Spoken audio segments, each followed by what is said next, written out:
Hello everyone. So today we will read the chapter 16 of the book Fundamentals of Physical Geography, NCERT textbook for class 11. So this is the last chapter of this book, Biodiversity and Conservation. So let's get started. You have already learned about the geomorphic processes, particularly weathering and depth of weathering mantle in different climatic zones. See the figure 6.2 in chapter 6. In order to recapitulate, you should know that this weathering mantle is the basis for the diversity of vegetation and hence the biodiversity. The basic cause for such weathering variations and resultant biodiversity is the input of solar energy and water. No wonder that the areas that are rich in these inputs are the areas of wide spectrum of biodiversity. Biodiversity, as we have today, is the result of 2.5 to 3.5 billion years of evolution. Before the advent of humans, our earth supported more biodiversity than in any other period. Since the emergence of humans, however, biodiversity has begun a rapid decline, with one species after another bearing the brunt of extinction due to overuse. The number of species globally vary from 2 million to 100 million, with 10 million being the best estimate. New species are regularly discovered, most of which are yet to be classified. An estimate states that about 40% of the freshwater fishes from South America are not classified yet. Tropical forests are very rich in biodiversity. Biodiversity is a system in constant evolution from a viewpoint of species as well as from a viewpoint of an individual organism. The average half-life of a species is estimated at between 1 and 4 million years, and 99% of the species that have ever lived on the earth are today extinct. Biodiversity is not found evenly on the earth. It is consistently richer in the tropics. As one approaches the polar regions, one finds larger and larger populations of fewer and fewer species. Biodiversity itself is a combination of two words. Bio means life and diversity means variety. In simple terms, biodiversity is the number and variety of organisms found within a specified geographic region. It refers to the varieties of plants, animals and microorganisms, the genes they contain and the ecosystems they form. It relates to the variability among living organisms on the earth, including the variability within and between the species and that within and between the ecosystems. Biodiversity is our living wealth. It is a result of hundreds of millions of years of evolutionary history. Biodiversity can be discussed at three levels: genetic diversity, species diversity, ecosystem diversity. Genetic diversity. Genes are the basic building blocks of various life forms. Genetic biodiversity refers to the variation of genes within species. Groups of individual organisms having certain similarities in their physical characteristics are called species. Human beings genetically belong to the Homo sapiens group and also differ in their characteristics such as height, color, physical appearance, etc. considerably. This is due to genetic diversity. This genetic diversity is essential for a healthy breeding of population of species. Next point is species diversity. This refers to variety of species. It relates to the number of species in a defined area. The diversity of species can be measured through its richness, abundance, and types. Some areas are more rich in species than others. Areas rich in species diversity are called hotspot of diversity. Next point is ecosystem diversity. You have studied about the ecosystem in the earlier chapter. The broad differences between ecosystem types and the diversity of habitats and ecological processes occurring within each ecosystem type constitute the ecosystem diversity. The boundaries of communities, associations of species, and ecosystems are not very rigidly defined. Thus, the demarcation of ecosystem boundaries is difficult and complex. Importance of biodiversity.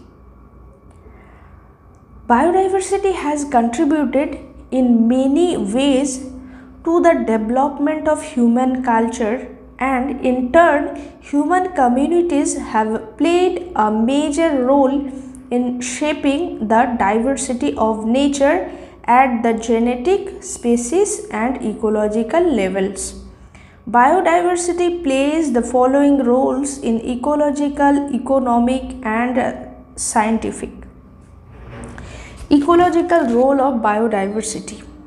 Species of many kinds perform some function or the other in an ecosystem. Nothing in an ecosystem evolves and sustains without any reason. That means every organism, besides extracting its needs, also contributes something of useful to other organisms. Can you think of the way we humans contribute to the sustenance of ecosystem? Species capture and store energy, produce and decompose organic materials, help to cycle water and nutrients throughout the ecosystem, fix atmospheric gases, and help regulate the climate. These functions are important for ecosystem function and human survival. The more diverse an ecosystem, better are the chances for the species to survive through adversities and attacks, and consequently is more productive. Hence, the loss of species would decrease the ability of the system to maintain itself. Just like a species with a high genetic diversity, an ecosystem with high biodiversity may have a greater chance of adapting to environmental change. In other words, the more the variety of species in an ecosystem, the more stable the ecosystem is likely to be. Next point is economic role of biodiversity. For all humans, biodiversity is an important resource in their day-to-day life. One important part of biodiversity is crop diversity, which is also called agrobiodiversity. Biodiversity is seen as a reservoir of resources to be drawn upon the manufacture of food, pharmaceutical, and cosmetic products. This concept of biological resources is responsible for the deterioration of biodiversity. At the same time, it is also the origin of new conflicts dealing with rules of division and appropriation of natural resources. Some of the important economic commodities that biodiversity supplies to humankind are food, crops, livestock, forests, fish, medicinal resources, etc. Scientific role of biodiversity. Biodiversity is important because each species can give us some clue as to how life evolved and will continue to evolve. Biodiversity also helps in understanding how life functions and the role of each species in sustaining ecosystems of which we are also a species.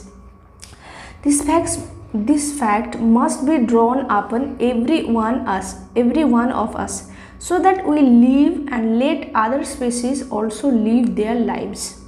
It is our ethical responsibility to consider that each and every species along with us have an intrinsic right to exist. Hence, it is morally wrong to voluntarily cause the extinction of any species. The level of biodiversity is a good indicator of the state of our relationships with our living species. In fact, the concept of biodiversity is an integral part of many human cultures. Next point is loss of biodiversity. Since the last few decades, growth in human population has increased the rate of consumption of natural resources. It has accelerated the loss of species and habitation in different parts of the world. Tropical regions, which occupy only about 1/4 of the total area of the world, contain about 3/4 of the world human population. Overexploitation of resources and deforestation have become rampant to fulfill the needs of large population. As these tropical rainforests contain 50% of the species on the earth, destruction of natural habitats have proved disasters for the entire biosphere. Natural calamities such as earthquakes, floods, volcanic eruptions, forest fires, droughts, etc. cause damage to the flora and fauna of the earth, bringing change the biodiversity of respective affected regions. Pesticides and other pollutants such as hydrocarbons and toxic heavy metals destroy the weak and sensitive species. Species which are not the natural inhabitants of the local habitat but are introduced into the system are called exotic species. There are many examples when a natural biotic community of the ecosystem suffered extensive damage because of the introduction of exotic species. During the last few decades, some animals like tigers, elephants, rhinoceros, crocodiles, minks and birds were hunted mercilessly by poachers for their horn, tusk, hides. It has resulted in the rendering of certain types of organisms as endangered category. The International Union of Conservation of Nature and Natural Resources has classified the threatened species of plants and animals into 3 categories for the purpose of their conservation. First is endangered species. It includes those species which are in danger of extinction. The IUCN publishes information about endangered species worldwide as the red list of threatened species. Next point is vulnerable species. This includes the species which are likely to be in danger of extinction in near future if the factors threatening to their extinction continue. Survival of this species is not assured as their population has reduced greatly. Rare species. Population of this species is very small in the world. They are confined to limited areas or thinly scattered over a wider area. Next point is conservation of biodiversity. Biodiversity is important for human existence. All forms of life are so closely interlinked that disturbance in one gives rise to imbalance in the others. If species of plants and animals become endangered, they cause degradation in the environment, which may threaten human beings' own existence. There is an urgent need to educate people to adapt environment-friendly practices and reorient their activities in such a way that our development is harmonious with other life forms and is sustainable. There is an increasing consciousness of the fact that such conservation with sustainable use is possible only with the involvement and cooperation of the local communities and individuals.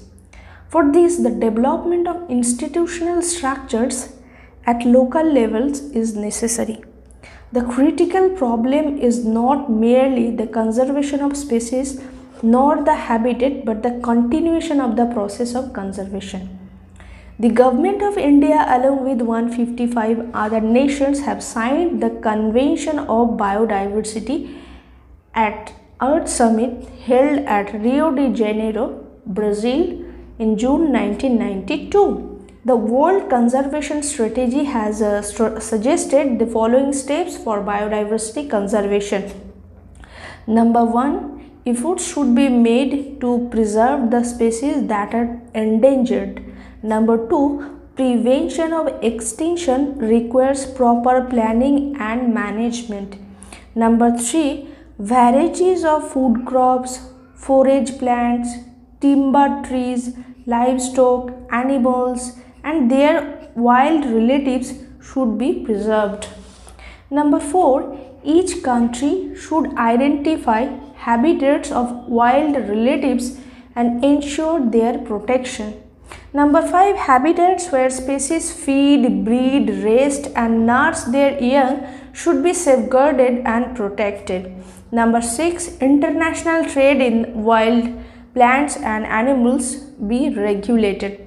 To protect, preserve and propagate the variety of species within natural boundaries, the Government of India passed the Wildlife Protection Act 1972, under which national parks and sanctuaries were established and biosphere reserves declared. Details of these biosphere reserves are given in the book India Physical Environment. There are some countries which are situated in the tropical region. They possess a large number of the world species diversity. They are called mega diversity centers. There are 12 such countries, namely Mexico, Colombia, Ecuador, Peru, Brazil, Democratic Republic of Congo, Madagascar, China, India, Malaysia, Indonesia and Australia, in which these centers are located. In order to concentrate resources on those areas that are most vulnerable, the International Union for Conservation of Nature and Natural Resources has identified certain areas as biodiversity hotspots. Hotspots are defined according to their vegetation. Plants are important because these determine the primary productivity of the ecosystem. Most but not all of the hotspots rely on species-rich ecosystems for food, firewood, cropland and income from timber. In Madagascar, for example, about 85% of the plants and animals are found nowhere else in the world. Other hotspots in the wealthy countries are facing different types of pressure. The island of Hawaii have many unique plants and animals that are threatened by introduced species and land development. So this is for today. Thanks for listening. Thank you.